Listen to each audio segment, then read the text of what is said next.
Assalamualaikum warahmatullahi wabarakatuh. Bismillahirrahmanirrahim. Alhamdulillahirabbil alamin wassalatu wassalamu ala asyrafil anbiya'i wal mursalin sayyidina wa maulana Muhammadin wa ala alihi wa ashabihi ajmain. Rabbi shrah li sadri wa yassir li amri wahlul 'uqdatam min lisani yafqahu qawli. Rabbi zidni ilma warzuqni fahma. Amin ya rabbal alamin. Saudara-saudari, pada kesempatan sesi kali ini kita akan mempelajari tentang bagaimana menyusun kesimpulan dan saran di dalam penelitian. Kalau di skripsi berarti bab 5 ya. Bab 5. Ini setelah kita kemarin sudah membahas tentang bagaimana cara menyusun, teknik menyajikan hasil dan membahasnya. Nah, kali ini kita lanjut dengan menyusun kesimpulan dan saran.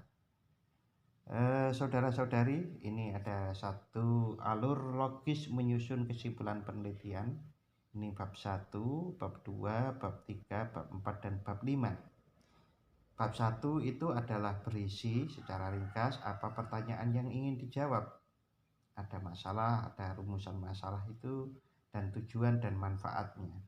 Nah, untuk bisa betul-betul menjawab pertanyaan yang ada di bab 1 itu, maka perlu dikupas tuntas di bab 2. Sebenarnya pertanyaannya itu apa?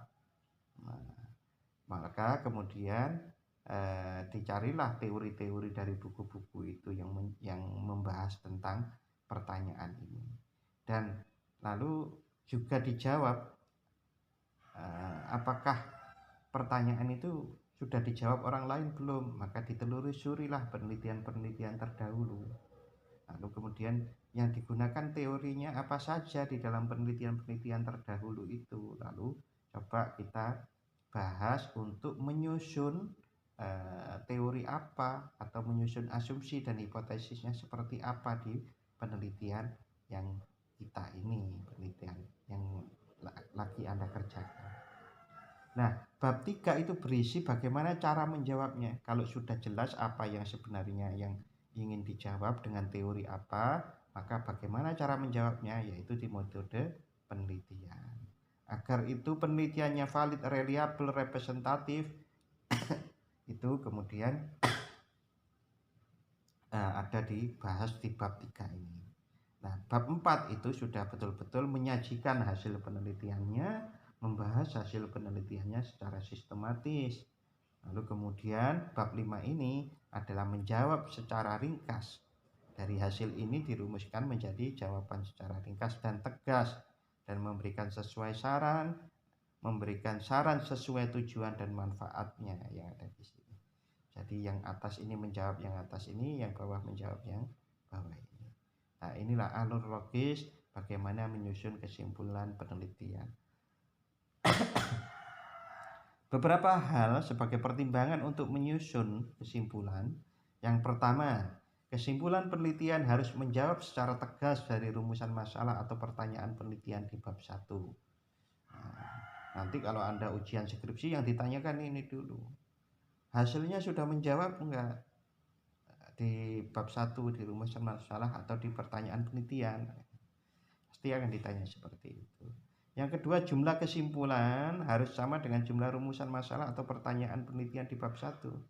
Kalaulah rumusan masalah itu 3, ya kesimpulannya harus 3.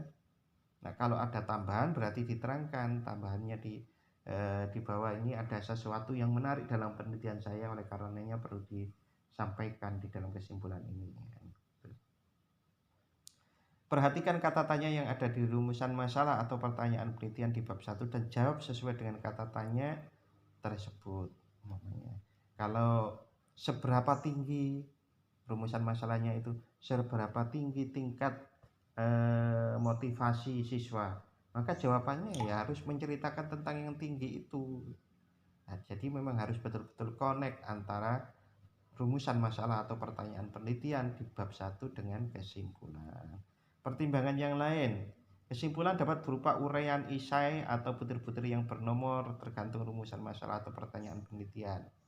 Ya kan, kalau memang nomornya itu ada 3 di rumusan masalah, ya jawabannya ada 3. Oke, kajian penelitian dibuat jika ada hal-hal yang bertentangan atau tidak sesuai dengan hipotesis atau teori yang digunakan. Nah, itu perlu ada kajian penelitian. Umpamanya kita membuat bahwa motivasi itu berhubungan dengan prestasi belajar. Kok ternyata tidak terjadi. Mengapa kok tidak terjadi? Nah, itu ada kajian penelitian. Itu dicantumkan di setelah kesimpulan. Oke, berikutnya pertimbangan dalam menyusun saran. Setelah kesimpulan kita buat saran. Saran dirumuskan berlandaskan pada simpulan hasil penelitian, dapat berisi tawaran atau rekomendasi, baik untuk peneliti maupun pengguna penelitian. Nah, secara umum seperti ini, tetapi kalau di skripsi tidak ada rekomendasi. Rekomendasi itu diberikan kalau penelitiannya bersifat evaluasi, yang evaluasi itu penelitian evaluasi dan itu diminta oleh lembaga yang bersangkutan. Pokoknya Anda sebagai konsultan perusahaan, lalu kemudian diminta untuk melakukan penelitian evaluasi terhadap manajemen di perusahaan itu. Nah, maka hasilnya itu adalah rekomendasi perbaikan atau pengembangan di perusahaan itu. Tapi kalau skripsi, bakat tesis, bakat disertasi itu tidak ada rekomendasi.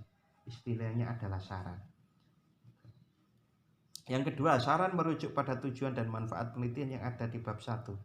Ini penting saudara-saudari, bahwa saran itu merujuk pada tujuan dan manfaat apa penelitian ini dilakukan. Mengapa? Paling tidak ini bisa menjawab satu keluhan bahwa penelitian-penelitian perguruan tinggi itu sampai hari ini masih hanya menghuni rak-rak saja, tidak bisa diterapkan. Kan banyak yang mengatakan seperti itu, bahkan Presiden Joko Widodo sempat mengatakan itu.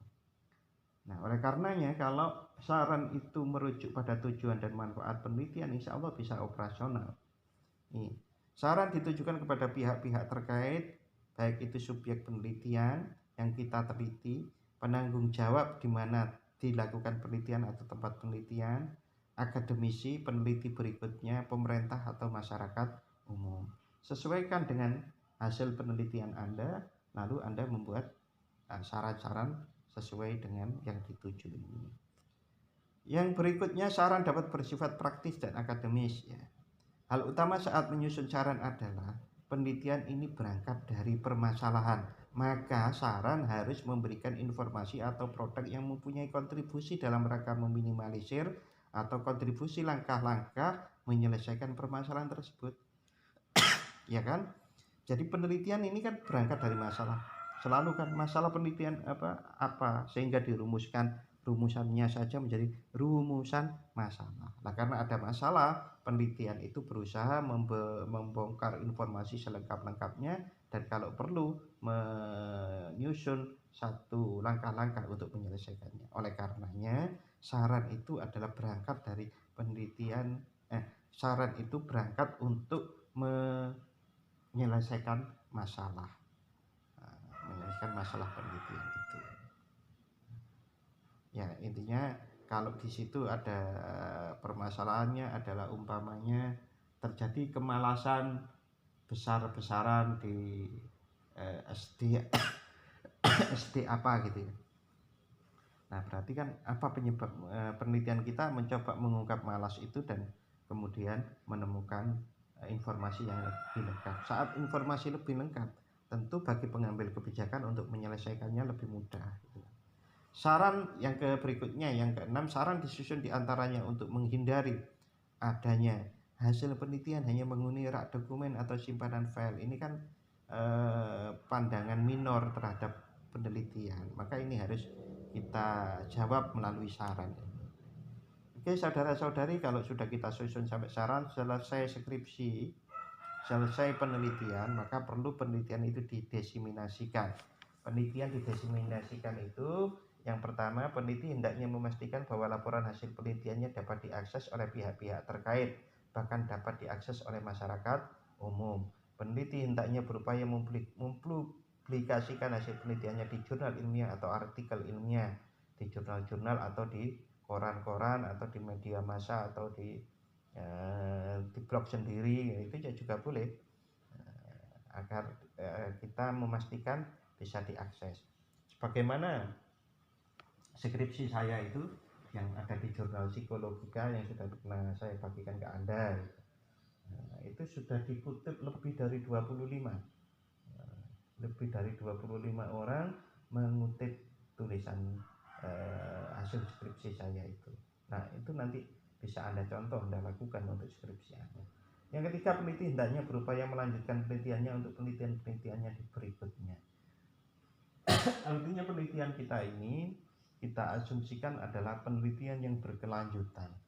Kalau memang ada kelanjutannya, sehingga nanti betul-betul penelitian Anda itu memberikan kontribusi manfaat yang banyak pada pengembangan ilmu pengetahuan maupun kehidupan praktis masyarakat. Oke saudara-saudari, untuk sesi kali ini cukup sampai di sini, mudah-mudahan bisa dipahami. Kita akhiri dengan membaca hamdalah bersama-sama. Alhamdulillahirrabbilalamin. Selamat belajar, semoga sukses. Terima kasih. Wassalamualaikum warahmatullahi wabarakatuh.